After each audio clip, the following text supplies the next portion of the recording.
ازيكم يا جماعه. النهارده معانا فيديو مهم عن العربيه الدي اف اس كي اي 5 بعد ما عديت بيها 5000 كيلو. هقول لكم ايه الحاجات اللي لسه عجباني فيها وايه الحاجات اللي ضايقتني شويه وايه الحاجات اللي تهمك قبل ما تفكر تشتري العربيه ديت. يلا بينا نبدا.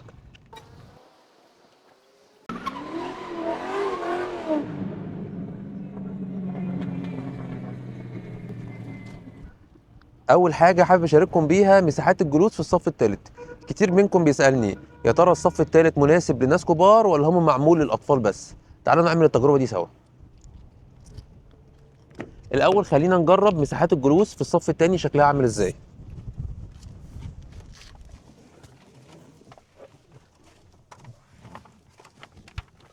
دلوقتي انا ظابط الكرسي الامامي دوت على وضعيه القاعده بتاعتي.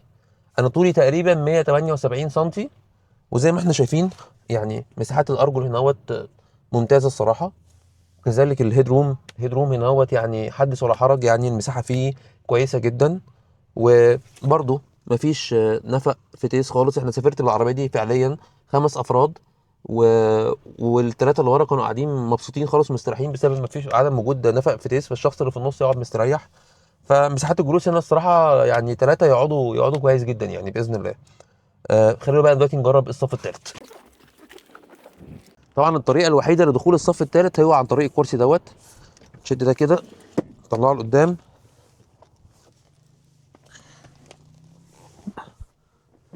هنجرب دلوقتي نخش في الصف الثالث. لا، الموضوع يا جماعه الموضوع صعب قوي يعني. مفيش حد بالغ، مفيش حد عاقل ممكن يقعد في المكان دوت يعني. لا الدنيا هنا دوت يعني صعب جدا. ممكن تاخد اطفال، ولكن خلينا نجرب الاول نغير الوضعيه بتاعت الصف التاني دوت. ان هو الوضعيه بتاعت الصف التاني كله، سواء الكرسي لوحده او يعني التلت والتلتين ممكن يتغيروا. فتعالوا نغيرها ونشوف الجلسه تبقى عامله ازاي.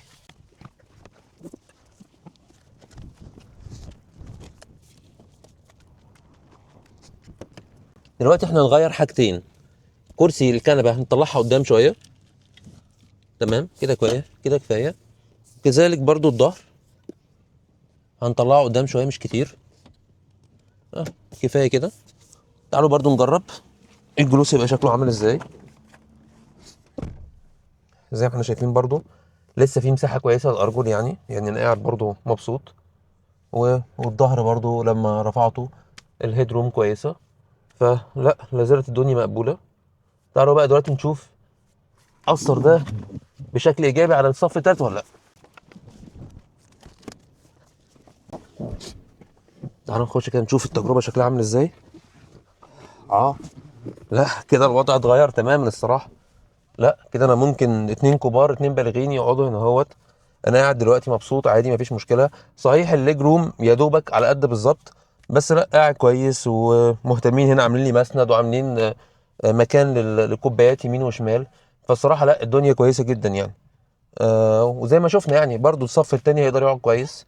فنقدر نقول ان العربيه تقدر تاخد 7 افراد بشكل كويس. ولو رحله طويله بقى 5 افراد يبدلوا مع بعض. بعد ما جربنا مساحات الجلوس في الصف الثاني والثالث، دلوقتي خلينا بقى نتكلم عن تجربة العربية ككل بعد 5000 كيلو، وايه الحاجات اللي لسه عجباني فيها وايه الحاجات اللي ضايقتني شوية. مبدئيا خلينا نتكلم عن تجربة القيادة، هي اكتر حاجة لسه عجباني في العربية ديت. انا واحد اقتنيت العربيات 7 سيتس، يمكن اقتنيت حوالي 5 او 6 عربيات مختلف الموديلات يعني، صيني وغيره. فدايما كان اختياري لل7 سيتس نابع عن احتياجي، ان انا محتاج عربيه 7 مقاعد او محتاج عربيه بمساحات تخزين كبيره. فيعني كانت اخر اهتماماتي او اخر طلباتي جوه العربيه ان انا يكون عندي في العربيه دي تكون بتديني اداء. وده كان منطقي بالنسبه لي، ما كنتش قادر استوعبه. يعني هي مش عربيه سيدان وعربيه صغيره او عربيه سبور عشان تديني اداء يعني. لكن طبعا يعني بعد العربيه الدي اف اس كي اي 5. وبرضه خليني اكون يعني دقيق شويه، هو الموضوع ملوش علاقه بالاي 5. الموضوع ليه علاقه بالعربيات الريف. انك تركب عربيه كهرباء حتى لو كان حجمها كبير، فانت يعني ما بتخسرش حاجه من الاداء. يعني ما اعتقدش يعني ان في عربيه بنزين ممكن تديك الاداء دوت. وبرضه خليني عشان اكون اكثر دقه، كل ما كانت العربيه يعني هجين وداخل فيها موتور كهرباء، ايا كان السيناريو ايه، بلاجن هايبرد او هايبرد، فدايما الاداء هيتحسن بنسبه كبيره جدا في العربيات، وبالذات لما تكون العربيه حجمها كبير. عشان كده هنا تجربه الاداء والتسارع، وان العربيه حاضره معاك من اول دوسه بنزين، العربيه التورك حاضر معاك دايما. ده شيء ممتع جدا. واستكمالا ليه برضو موضوع العفشه هنا لازالت تعليق عليها من اول مره، ان العفشه ناعمه جدا، العفشه مريحه تحببك انك تركب العربيه. الخامات بعد اول 5000 كيلو لغايه دلوقتي انا ما سمعتش صوت تزييق، خلاص ابتديت استهلك العربيه، ابتدى يركب العربيه 5 افراد وابتدى يركبها 7 افراد. فيعني بنجرب كل حاجه في العربيه، فلغايه دلوقتي لسه ما سمعتش اصوات تزييق. الخامات بالنسبه لي خامات مقبوله، ما هياش حاجه لاكجري يعني، ولكن هي حاجه مقبوله يعني في الفئه السعريه اللي فيها العربيه. ولو جينا بقى لاستهلاك البنزين او العربيه بتصرف كام، ممكن اقول لكم المتوسط دلوقتي بعد 5000 كيلو. اولا انا دلوقتي بقدر اشحن العربيه من البيت آه، بشكل يومي او يوم ويوم. انا مشاويري اليوميه تقريبا ما بين 40 كيلو لحد مثلا 80 كيلو. فدلوقتي انا بالحسبه بالارقام، انا العربيه بشحنه الكهرباء الكامله من صفر ل 100 هتمشيني 100 كيلو تقريبا. هيكلفوا عليا من عداد البيت في الشريحه اللي انا موجود فيها حوالي 7 جنيه ونص. اعتقد ده رقم ممتاز، يعني توفير بالنسبه لي، يعني انا لم اكن يعني احلم بيه يعني. ايا كان العربيه اللي كنت راكبها قبل كده يعني، وهي 7 سيتس، وحتى لو مش 7 سيتس، ايا كان العربيه اللي كنت راكبها، هتستهلك كام لتر بنزين في ال 100 كيلو؟ هتستهلك كام؟ يعني اكتر عربيه موفره هتستهلك كام؟ هتستهلك 6 لتر. لتر البنزين بكام؟ وال 92 مش ال 95 دلوقتي بعد الزيادة الأخيرة تقريبا ب 21 جنيه. فبنتكلم في 6 في 21 يعني حوالي أكتر من 120 جنيه. قدام منها أنا بمشي تقريبا ب 7 جنيه ونص. وفي نفس الوقت أنا لو في أي وقت حبيت إن أنا أتحرك، وإن أنا جالي طارئ إن أنا سافرت بقى، رحت مشوار بعيد، طلعت على اسكندرية، طلعت على الساحل، طلعت على السخنة، أيا كان المشوار اللي أروحه، طلعت على اتجهت ناحية الصعيد، فانا ما عنديش قلق، انا مش هجري بسرعه ولا هشحن العربيه والحاجات دي كلها. خلاص موتور البنزين هيشتغل، هيولد الطاقه المناسبه عشان العربيه تمشي بيها مشوار. طيب انا فعليا برضو جربت ان انا اسافر بالعربيه دي، وسافرت بيها 7 افراد اسكندريه، وكان اجمالي الرحله حوالي 440 كيلو. الافرج بتاع استهلاك البنزين تقريبا كان 6.3 لتر لكل 100 كيلو. يعني 6.3 من 10 لتر لكل 100 كيلو تقريبا. وانا كنت مشغل التكييف طول الرحله، التكييف ما فصلش خالص. فلازال ده استهلاك ممتاز، لازال دوت بالنسبه لي استهلاك ممتاز. انا ما حسيتش بمشكله، وخصوصا ان انا جايب اقصى سرعه مسموح بيها في الطرق المصريه عندنا. فعشان كده بالنسبه لي الاستهلاك ده صراحه ممتاز، يعني ما يعني بالنسبه لي دي التجربه الفعليه والواقعيه. ولكن الحاجه برضو اللي مكمله، يعني بما اني ذكرت موضوع تجربه السفر دوت، هو برضو موضوع العزل. لا يعني موضوع العزل على 120 وفتره طويله، لا هتتضايق منه. خصوصا لو انت نازل من عربيه قبل كده كان عزلها كويس والدنيا فيها كويسه، لا هتتضايق شويه من موضوع العزل. يمكن انا ان شاء الله لما اروح اعمل صيانه ال 5000، فانا ناوي اكلمهم كمان ان العزل كمان في السان روف. طبعا يعني العزل كعزل صوت هواء. انا مش بتكلم ان هو العزل سان روف انها مثلا لما الدنيا مطرت ولا حاجه ان في اي ميه دخلت او كده، ولكن لا، السان روف برضه بيطلع منها صوت هواء. فالصراحه دي من الحاجات اللي مضايقاني، يعني موضوع العزل ده. يمكن دي النقطه السلبيه اللي لو كانت يعني اللي كانت موجوده على التورته بتاعت العربيه دي، كانت هتبقى التجربه يعني تجربه ممتازه وشبه كامله في الفئه السعريه ديت.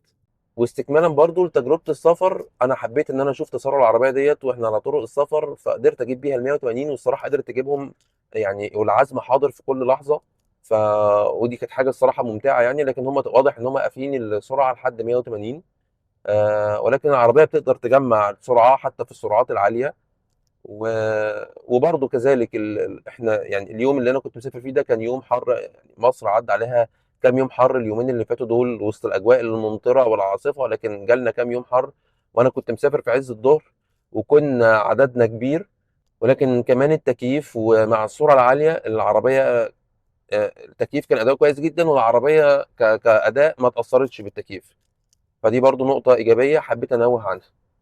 اما الشاشات واستعمالها، ففي كام اوبشن كده في الشاشه الوكيل ما بيتكلمش عنهم كالعاده، يعني ما بيعملش عنهم اي دعايه، مع ان فيهم اوبشن لطيف قوي تحت باند السمارت دي سي تشارج.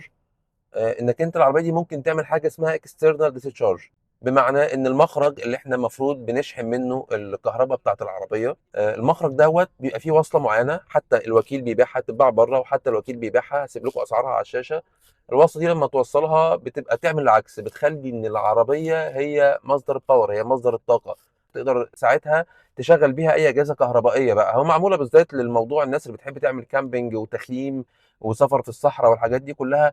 تقدر تشغل عليها مراوح، تقدر تشغل عليها كشافات، تقدر تشغل عليها سخان كهرباء صغير، ايا كان هتقدر تشغل عليها الحاجات دي كلها. والصراحه هيبقى يعني استخدامها لطيف قوي. كمان انت ممكن يعني تستعملها في حاله لا قدر الله انقطاع التيار الكهربي عنك. تقدر انت مهما كنت ساكن في الدور، ايا كان الدور اللي انت ساكن فيه، و...